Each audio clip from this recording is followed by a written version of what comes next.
प्यारे बच्चों, good morning. 10th class, आज हम सेकंड पार्ट की तरफ काम कर रहे हैं। 10th क्लास पार्ट आज हमारा सेकंड पार्ट। कौन सा चैप्टर चल रहा था बेटा? हमारा चैप्टर चल रहा था carbon and its compound, carbon और उसके कंपाउंड्स, उसके यौगिक। प्यारे बच्चों, इस कार्बन और कंपाउंड के अंदर हमने ना अभी तक क्या समझा? What is the importance of carbon? क्या इंपॉर्टेंस है कार्बन की हमारी लाइफ के अंदर, लिविंग सोर्सेज में, नॉन लिविंग सोर्सेज में उसकी इंपॉर्टेंस क्या है, वो चीज हमने समझने की कोशिश करी। उसके बाद बच्चों हमने क्या पढ़ा बेटे? सबसे इंपॉर्टेंट टॉपिक हाइड्रोकार्बन। क्या पढ़ने की कोशिश करी? हाइड्रोकार्बन बहुत इंपॉर्टेंट टॉपिक है। मैं ये कह सकता हूं कि भाई जो कार्बन और कंपाउंड है ना, उसका सबसे मेन बेस, सबसे ज्यादा डिपेंडेबल जो कोई अगर है तो वो कौन है? हाइड्रोकार्बन है हमारे पास। हाइड्रोकार्बन के बारे में मैंने आपको पढ़ाया बेटा। क्या होते हैं? ऐसे कंपाउंड होते हैं जो हमारे पास हाइड्रोजन और कार्बन से मिलकर के बने होते हैं। ऐसे कंपाउंड होते हैं जो हाइड्रोजन और कार्बन से मिलकर के बने होते हैं, उनको हम क्या कहते हैं? हाइड्रोकार्बन कहते हैं। और इसमें भी कंडीशन लगाई उसने। क्या लगाया? वो जो बनेंगे ना, वो कोवलेंट बॉन्ड के थ्रू बनने चाहिए। ठीक है, ये क्या कहता है बेटा? कंपाउंड तो बने, बिटवीन किसके बीच में बने? हाइड्रो का मतलब हाइड्रोजन, कार्बन का मतलब कार्बन। हाइड्रोजन और कार्बन के बीच में तो मिलकर के बने, बात ठीक है, बट कंडीशन लगाता है कि कोवलेंट बॉन्ड। बेटा जी आप याद करो, मैंने पार्ट 1 में भी आपको समझाया था। जैसे ही हमारा हाइड्रोकार्बन का टॉपिक कंप्लीट होता है, मैं आपको समझाऊंगा कोवलेंट बॉन्ड किसे कहते हैं और कहां कहां बनाए जाते हैं और किन कंडीशनों के ऊपर कोवलेंट बॉन्ड हमारे बनते हैं। तो हम इस बात को एक बार पेंडिंग छोड़ देते हैं, बाकी को हम समझने की कोशिश करते हैं कि क्या कहता है। हाइड्रोकार्बन्स कौन होते हैं बेटा?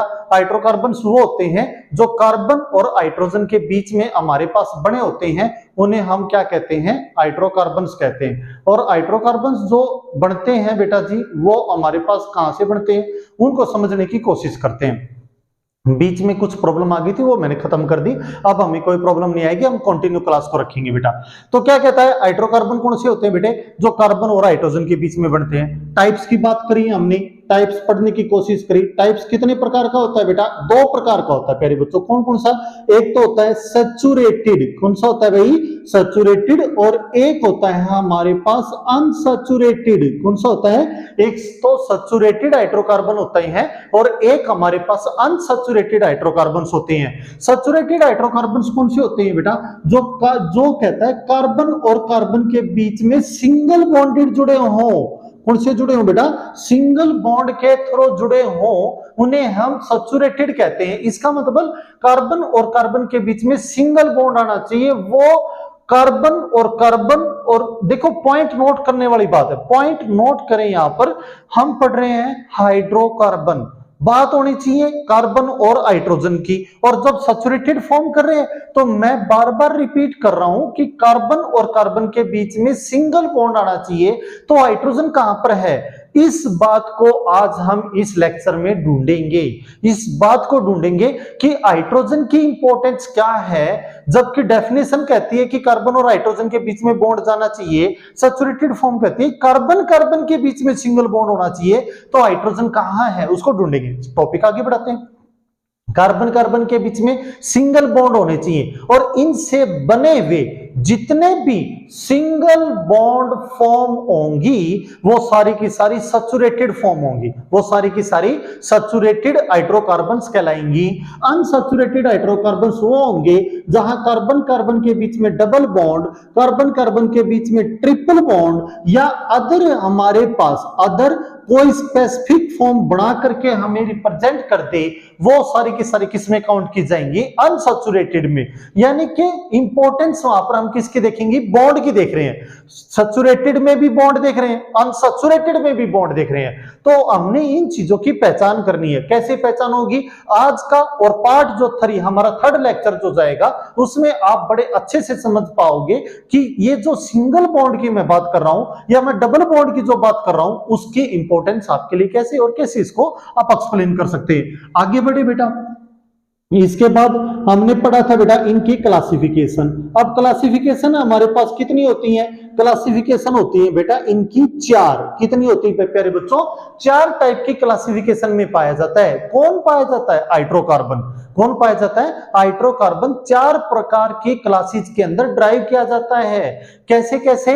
फर्स्ट क्लासिफिकेशन है अल्केन। पहली क्लासिफिकेशन है हमारे पास अल्केन। अल्केन कौन होता है? ऐसा हमारे पास फॉर्मूला, ऐसा हमारे पास कंपाउंड, ऐसा हमारे पास हाइड्रोकार्बन या ऐसा कंपाउंड जिसका जर्नल फॉर्मूला हमारे पास क्या बनेगा? C के पांव में n H2n+2। C के पांव में n H2n+2। तो ये कौन है बेटा? हमारे पास अल्केन है। और इसके अंदर हमारे पास कार्बन और कार्बन के बीच में सिंगल बॉन्ड पाए जाएंगे। वो हमारे पास कौन होगा? अल्केन होगा। दूसरा जो कहता है वो है हमारे पास अल्कीन कौन होगा बेटा? ऐसे कंपाउंड जहां पर जिनका जर्नल फॉर्मूला हमारे पास CnH2n बनेगा और जिनमें कार्बन और कार्बन के बीच में क्या पाए जाएंगे? डबल बॉन्ड बेटा। कार्बन और कार्बन के बीच में, पॉइंट नोट करें बेटा, अभी तक हाइड्रोजन की बात नहीं हो रही है। मैं थोड़ी देर पहले आपसे क्वेश्चन पुट कर रहा था, हाइड्रोजन कहां है? ढूंढेंगे। आज के लेक्चर में कोशिश करेंगे हम हाइड्रोजन को ढूंढने की कोशिश करेंगे। बट ये कहता है कार्बन कार्बन के बीच में क्या पाया जाए? डबल बॉन्ड पाया जाए। इसी प्रकार जो थर्ड होता है वो होता है हमारे पास अल्काइन कौन होता है? ऐसे कंपाउंड होते हैं जो जिनका जर्नल फॉर्मूला हमारे पास CnH2n-2 बनता है। ठीक है। और कार्बन कार्बन के बीच में क्या पाए जाएंगे? Triple bond. क्या पाए जाएंगे? ट्रिपल बॉन्ड जहां पर पाए जाएंगे, कार्बन और कार्बन के बीच में ट्रिपल बॉन्ड जहां पाए जाएंगे। पॉइंट नोट करें बेटा, फॉर्मूले को चेक करें आप। यहां पर +2 है, यहां पर +2 है, सिंगल बॉन्ड है। अगर 2 कम हुआ तो डबल बॉन्ड आया है, और 2 और कम हुआ तो एक बॉन्ड और बढ़ गया, ट्रिपल बॉन्ड में गया है। यानी कि कार्बन और कार्बन के बीच में जो ना हमारे पास मैक्सिमम बॉन्ड फॉर्मेशन कितनी की पाई जा सकती है? 3 बॉन्ड की पाई जा सकती है। ठीक है, between carbon and carbon, other के साथ नहीं, अदर के साथ कंपैरिजन नहीं है। कार्बन और कार्बन के बीच में हमारे पास डबल बॉन्ड, सिंगल बॉन्ड और ट्रिपल बॉन्ड, यहां तक कि बिटवीन कार्बन एंड कार्बन। ठीक है, बिटवीन कार्बन एंड कार्बन, मैं कई बार रिपीट कर रहा हूं, अगर ये किसी और के साथ बॉन्ड बनाएगा, कौन? कार्बन, तो वो डिपेंड करता है। जैसे कार्बन का एटॉमिक नंबर कितना है? 6, वैलेंसी क्या बनेंगी? 2 और 4। आउटर में कितने हैं बेटा? 4 है। आउटर में कार्बन के कितने हैं? 4 है। कितने की कमी है? 4 की कमी है। अगर इसको हम 4 इलेक्ट्रॉन्स और दे दें, इसका मतलब अगर मैं इसको 4 इलेक्ट्रॉन दे रहा हूं तो 4 बॉन्ड बना रहा हूं मैं इसके। बात समझ में आई? अगर 1 इलेक्ट्रॉन दे रहा हूं तो 1 बॉन्ड बना रहा हूं, 2 इलेक्ट्रॉन दे रहा हूं 2 बॉन्ड बना रहा हूं, और 4 इलेक्ट्रॉन अगर इसको मैं प्रोवाइड कर रहा हूं कहीं से भी तो इसके 4 बॉन्ड बना रहा हूं। और यहां पर बॉन्ड कितने हैं? Single bond, double bond, triple bond. तो मैक्सिमम जो bond formation between the carbon and carbon, चाहे वो आपके पास सिंपल स्ट्रक्चर हो, चाहे वो आपके पास रिंग ज्योमेट्री में हो, तो वो किस में पाया जाता है बेटा? कार्बन और कार्बन के बीच में ट्रिपल बॉन्ड पाया जाता है। इससे आगे नहीं होता। आगे जो बना सकता, अच्छा, मैक्सिमम कार्बन कितने बना सकता है? 4 बॉन्ड बना सकता है, मैक्सिमम 4 बॉन्ड बना सकता है। तो 3 फॉर्म ये हो गई। 4 जो फोर्थ टाइप्स है वो है हमारे पास एरीन्स। कौन सी होती है बेटा? एरीन्स।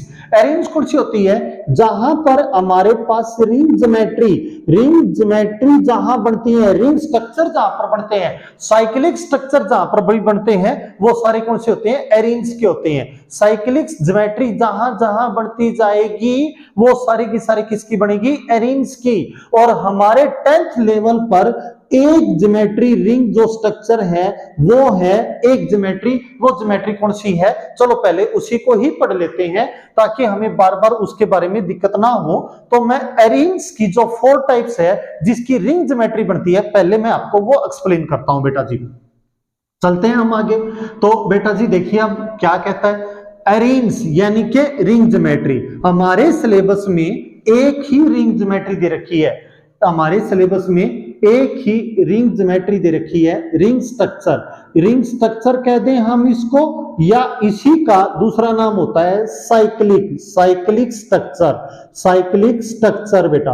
ये जो ज्योमेट्री बनती है यानी कि रिंग स्ट्रक्चर कह दूं मैं इसको या साइक्लिक स्ट्रक्चर, जो हमारे 10th क्लास के लेवल पर जो एक ही स्ट्रक्चर दे रखा है जिसका जो फॉर्मूला है C6H6। ये जो 6 लिख रहा हूं ना बेटा, ये मैं पाव में लिख रहा हूं, C6H6, और इसका नाम रखा गया है बेंजीन। क्या रखा गया है? Benzene, BENZENE, benzene.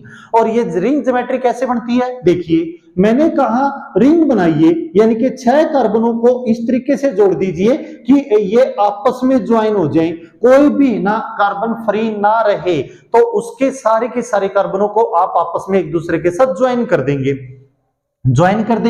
तो इस कार्बन के बॉन्ड देखिए बेटा, यहां पर कितने हैं? यहां देखिए बेटा, इस कार्बन के, अच्छा आपने 6 कार्बन जोड़ दी, हाइड्रोजन कितनी है? 6 हाइड्रोजन है। ईच कार्बन के साथ ईच हाइड्रोजन को आप ज्वाइन कर दें, ईच कार्बन के साथ ईच हाइड्रोजन को आप क्या कर दें? ज्वाइन कर दें। ठीक है भाई, ज्वाइन कर दिया हमने। तो यूं बताइए, अब एक कार्बन, मैं थोड़ी देर पहले भी आपको बता रहा था, कार्बन एटॉमिक नंबर 6 है, वैलेंसी 2 और 4 है, आउटर में कितने हैं? 4 हैं। कितने की कमी है? 4 की कमी है। इसका मतलब कार्बन अगर जुड़ेगा तो मैक्सिमम कितने बॉन्ड बनाएगा? मैक्सिमम 4 बॉन्ड बनाएगा। क्यों बनाएगा? क्योंकि हमारे पास जो जर्नल वैलेंसी है उनके अनुसार अगर मैं कहूं तो पहले सेल में क्या इलेक्ट्रॉन होने चाहिए बेटा? 2, दूसरे में 8, फिर 8, 18 और 32। ठीक है, देखिए बेटा जी, कितने? पहले सेल में 2, दूसरे में 8, फिर 8, 18 और 32। बेटा जी, आज अगर मैं आपको एक बार इस टॉपिक से दूर हट करके मैं थोड़ा सा साइड में आपको समझाने की कोशिश करूं, हमारे पास 118 एलिमेंट हैं। आज के दिन 118 एलिमेंट है, और उन 118 एलिमेंटों में इलेक्ट्रॉन का डिस्ट्रीब्यूशन करें डिफरेंट सेल के अंदर, तो मैक्सिमम नंबर ऑफ सेल आज हमारे पास 7 है, यानी कि 7 सेल हैं न्यूक्लियस के चारों तरफ। बेटा जी, मैं क्या कह रहा हूं, ये न्यूक्लियस हो गया, ये पहला सेल हो गया, ये दूसरा सेल हो गया, ये तीसरा सेल हो गया, तो नंबर ऑफ सेल कितने बनते हैं बेटा? मैक्सिमम नंबर ऑफ सेल हमारे पास 7 है। ठीक है, उन 7 सेल में से 6 सेल के इलेक्ट्रॉनों की जो क्वांटिटी है वो हमारे पास आज के दिन फिक्स है, यानी कि पहले सेल में 2 आएंगे, दूसरे में 8 आएंगे, तीसरे में 8 आएंगे, चौथे में 18 आएंगे, पांचवें में 18 आएंगे और छठे में 32 आएंगे। और इसी बेस के ऊपर हमारी पीरियोडिक टेबल बनी हुई है। इसी बेस पर जैसे जैसे हम लेक्चर में आगे बढ़ते जाएंगे तो एक लेक्चर हमारा स्पेशल आएगा जहां पर मैं ना आपको छोटे छोटे 4 या 5 हिंट दूंगा और उससे सारी की सारी पीरियोडिक टेबल को हम याद कर सकते हैं, और उसके साथ साथ उन एलिमेंटों के एटॉमिक नंबर भी हम याद कर सकते हैं। और वो सारी बातें किसके ऊपर डिपेंड होती हैं बेटा? वैलेंसी के ऊपर। ठीक है, वापिस आते हैं टॉपिक पर। तो हम बात किसकी कर रहे थे? कार्बन की। अब कार्बन का एटॉमिक नंबर कितना है? 6। वैलेंसी क्या बनेगी? 2 और 4। अब दूसरे सेल में इलेक्ट्रॉन्स हैं 4, होने चाहिए 8। कितने की कमी है? 4 की कमी है। जितनी कमी है उतने ही उसकी कमी को पूरा करते हैं थ्रू द इलेक्ट्रॉन्स, और जितनी कमी को हम इलेक्ट्रॉन के थ्रू पूरा करेंगे उतना ही वो एलिमेंट बॉन्ड बनाता है, उतना ही वो दूसरे के साथ जुड़ेगा। जुड़ना दूसरे के साथ क्या कहलाता है? बॉन्ड बनाना। ठीक है, तो कितने की कमी है? 4 की कमी है, तो 4 ही बॉन्ड बनाएगा। अब 4 बॉन्ड बनाएगा तो यहां पर आप काउंट करें, यहां पर कार्बन के कितने हैं? 1 2 3 बॉन्ड बने हुए। इस कार्बन की दूसरे के गिने 1 2 3, तीसरी कार्बन के 1 2 3, चौथी कार्बन के 1 2 3, पांचवी कार्बन के 3, छठी कार्बन के 3, यानी कि इसमें 6 कार्बन 6 हाइड्रोजन है, बट एवरी कार्बन यहां पर है ना हमें 3 बॉन्ड दिखा रही है। ठीक है, तो बॉन्ड पूरा कहां से करें? अब वो जो है ना वापिस फॉर्मूले पर जाते हैं। फॉर्मूला क्या है? C6। ठीक है भाई, 6 कार्बन है भाई, हाइड्रोजन कितनी है? 6 हाइड्रोजन जोड़ दी। अगर ऐसी कोई कंडीशन बनती है जहां पर हमारे पास है ना क्या फॉर्म क्रिएट होती है? क्या फॉर्म क्रिएट होती है भाई? मैक्स जितना फॉर्मूला है, सारे फॉर्मूले की जितने भी एलिमेंट्स हैं वो सारे आ चुके हैं। उसके बाद क्या करना चाहिए? उसके बाद बात जाती है बॉन्ड फॉर्मेशन की। तो बॉन्ड कैसे बनाएंगे बेटा? यहां पर हम काउंट करेंगे 3 बॉन्ड हैं तो एक डैश और लगा देंगे, यानी कि एक डैश लगाने का मतलब कार्बन को कहीं और से अगर बॉन्ड नहीं बनेगा मिलेगा तो वो कार्बन दूसरे कार्बन के साथ बॉन्ड बनाने की कोशिश करता है। ठीक है, इसका मतलब अपने इलेक्ट्रॉन को दूसरी जो कार्बन है, सामने वाली कार्बन है, उसके साथ इलेक्ट्रॉन को शेयर करने की कोशिश करता है ताकि वो अपने बॉन्ड्स को कंप्लीट कर सके। इस सिचुएशन में देखते हैं कार्बन के क्या बन गए, 1 2 3 4 4 बन गए। ठीक है, दूसरे कार्बन के 1 2 3 4 4 बन गए। ठीक बात है। अब तीसरी कार्बन के अगर मैं यहां लगा दूं, यानी कि उसी के नीचे लगा दूं, तो तीसरी कार्बन के तो 4 बन रहे हैं, बट दूसरी कार्बन के अगर बॉन्ड गिनेंगे तो 1 2 3 4 5 हो गए। 5 कभी नहीं बनाएगा क्योंकि उसकी जो मैक्सिमम प्रोबेबिलिटी है बॉन्ड बनाने की उसकी तो 4 है, और यहां पर कितने बन गए 5। तो कभी भी अपनी उस मेन जो कंडीशन है उससे एक्स्ट्रा बॉन्ड फॉर्मेशन वो नहीं बनाता। ठीक है, ये जो एक्स्ट्रा ऑर्डिनरी बॉन्ड बनते हैं ये कैसे बनते हैं, ये जैसे जैसे हमारा टॉपिक आगे बढ़ता जाएगा हम उसमें समझाते चले जाएंगे। बट यहां पर देखिए, तो ये बॉन्ड यहां ना बन करके ये बॉन्ड कहां बन जाएगा बेटा, अल्टरनेट पोजीशन पर। अल्टरनेट का मतलब एक को छोड़ करके आगे पोजीशन पर वो हमारा ज्वाइन हो जाएगा। तो इस कार्बन के कितने हो गए, 1 2 3 4 हो गए। इस कार्बन के गिनेंगे तो 1 2 3 4, इसके भी 4 हो गए। इसका मतलब इस कार्बन के पूरे, इस कार्बन के पूरे, इस कार्बन के पूरे, इस कार्बन के पूरे। अब यहां पर लगाएंगे तो वही अल्टरनेट पोजीशन पर लग गया हमारे पास। तो अब ये क्या बन गया बेटे, देखो इसके भी 4 हो गए और इसके भी 4 हो गए। हमें क्या दिखाई दे रहा है, इसी स्ट्रक्चर को अगर मैं शॉर्ट फॉर्म में रिप्रेजेंट करना चाहूं इसी स्ट्रक्चर को, तो कैसे करूंगा, ऐसे बेटा, ये मेरे पास ऐसे, यानी कि मैं इसको ऐसे बनाऊंगा कि एवरी एक्सिस मेरे को इक्वल दिखाई दे और ऐसे ही जुड़ी हुई दिखाई दे। ठीक है, बना दी। हमने क्या किया बेटा, पहली कार्बन पर राइट हैंड साइड से बॉन्ड बनाने की कोशिश करी, तो जहां जहां पर डबल बॉन्ड है वहां डबल लाइन लगा देंगे, जहां सिंगल बॉन्ड है वहां सिंगल लाइन लगा देंगे। फिर अल्टरनेट पोजीशन पर हमें क्या दिखाई दे रही है, 3 तो डबल बॉन्ड दिखाई दे रहे हैं, डबल लाइन दिखाई दे रही है, और 3 हमें सिंगल लाइन दिखाई दे रही है, और वो भी कहां पर, अल्टरनेट पोजीशन पर। ठीक है, क्वेश्चन आता है, क्या सर हम राइट हैंड साइड से ही बना सकते हैं क्या? नहीं बेटा, ऐसी इसमें कोई फिक्स पोजीशन नहीं होती कि आप इसमें राइट हैंड साइड से बनाएं। अगर आप इसमें लेफ्ट हैंड साइड से भी, यानी कि एंटी क्लॉकवाइज भी अगर ये स्ट्रक्चर बनाएंगे तो भी वो आपका स्ट्रक्चर सही माना जाएगा। मेरे कहने का मतलब क्या है, अगर मैं ये डबल लाइन इनको मैं साफ कर दूं और ये स्ट्रक्चर को मैं दोबारा नए सिरे से बनाऊं तो ये कैसे बनेगा बेटा, इस साइड से मैंने बना दिया। ठीक है, इधर मेरे पास कौन हो गई, 4 हो गई, ये बॉन्ड छूट जाएगा, अल्टरनेट पोजीशन फिर आ जाएंगी इसमें बेटा हमारे पास। तो उसको मैं अगर रिप्रेजेंट करूं तो वो मेरे को कैसे दिखाई देगा, ऐसे दिखाई देगा, अल्टरनेट पोजीशन। ठीक है, यहां पर double single double single double single ऐसे दिखाई दे रही है। बट है ना, इस स्ट्रक्चर को और इसको कंपैरिजन करूं तो दोनों ज्योमेट्रीज में मेरे को फर्क क्या दिखाई दे रहा है, जहां पर यहां डबल बॉन्ड है ना तो वहां पर इसमें सिंगल दिखाई देगा, और जहां पर इसमें डबल है वहां पर इसमें सिंगल दिखाई देगा। ये कैसी ज्योमेट्री आई बेटा? प्यारे बच्चों, एक है ना मिरर का टॉपिक आता है, ऑप्टिकल फॉर्म होती है, ऑप्टिकल आइसोमर होता है। जब हम हायर एजुकेशन में जाएंगे और जो साइंस लेंगे वहां पर हम पढ़ेंगे तो उसमें हमें समझ में आएगा। अगर मैं अपने राइट हैंड को मिरर के अंदर देखता हूं तो मुझे क्या दिखाई देगा बेटा, लेफ्ट हैंड दिखाई देता है। आप नोट करके देखना ये बात, अगर आप राइट हैंड को मिरर में देख रहे हो तो आपको क्या दिखाई देगा, लेफ्ट हैंड दिखाई देगा। आप लेफ्ट को देख रहे हो तो आपको उसकी इमेज कैसे दिखाई देगी, राइट हैंड की तरह दिखाई देगी। उसी प्रकार अगर मैं इस ऊपर वाली ज्योमेट्री में ऑप्टिकल फिनोमेना, यानी कि अगर कोई मिरर लगा लेता हूं तो इसकी उल्टी इमेज मेरे को ये दिखाई देगी, और इसमें अगर मिरर लगा लेता हूं तो इसकी उल्टी इमेज मेरे को ये दिखाई देगी। ठीक है, तो ओवरऑल दोनों ज्योमेट्री सही है, इसलिए इसको एक फाइनल ज्योमेट्री कहा गया, और उसके बीच में एक रिंग डाल दी गई। क्या डाल दी गई बेटा, रिंग डाल दी गई।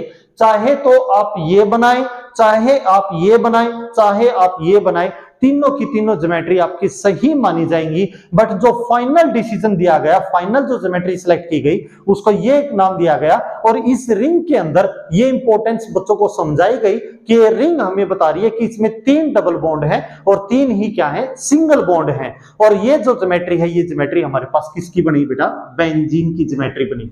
ठीक है प्यारे बच्चों, तो प्यारे बच्चों, आज हम यहां तक इसी क्लास को रखते हैं और इससे आगे की जो क्लास है वो एक अलग टॉपिक के साथ आएगी हमारी। तो उसको है ना थर्ड पार्ट जो आएगा वो बहुत कुछ एक्सप्लेन करेगा, उसके ऊपर आपने क्लास को जरूर देखना है। बहुत इंपॉर्टेंट क्लास है। और सबसे इंपॉर्टेंट बात बेटा, मैं जितनी भी ये हमारी मंडे से लेकर के सैटरडे तक जितनी भी क्लास मैं आपकी लगा रहा हूं, आने वाला जो हमारा जो 13 को संडे होगा, 13 अगस्त को जो संडे होगा, उस दिन मैं मंडे से सैटरडे तक जितना भी मैंने करवाया है उसको मैं लाइव आकर के सारा रिवीजन करवाऊंगा और आपकी कोई भी प्रॉब्लम होगी वो प्रॉब्लम को मैं ऑन स्पॉट सोल्व करूंगा बेटे। ठीक है। बाकी अगर कोई प्रॉब्लम आती है तो आप मेरे को कमेंट करिए और कमेंट के थ्रू या मेरे आप कांटेक्ट नंबर पर मेरे इसमें जो चैनल है इसके अंदर मेरा कांटेक्ट नंबर आपको दिखाई देगा, वहां से आप मेरे को कांटेक्ट कर सकते हैं। बट कांटेक्ट बेटा आप मेरे को शाम को 6 बजे के बाद ही करें ताकि मैं आपकी प्रॉब्लम को अच्छे से सोल्व आउट कर सकूं। और या फिर आप संडे को जब मैं लाइव क्लास लूं तो उस दिन आप है ना जितना भी टाइम ले एक एक बच्चा अपनी प्रॉब्लम को सोल्व आउट करवा ले। आज के लिए इतना ही। आप स्वस्थ रहें, घर पर रहें, बीमारियों से बच करके रहें, माता पिता का आदर करें और उनका सत्कार करें। अपने गुरुजियों की भी आप इज्जत करें बेटा, वो भी आपके लिए कहीं ना कहीं माँ बाप के समान हैं और उनको भी आप उतना ही रिस्पेक्ट दें बेटा। ओके बच्चों, हैव अ नाइस डे।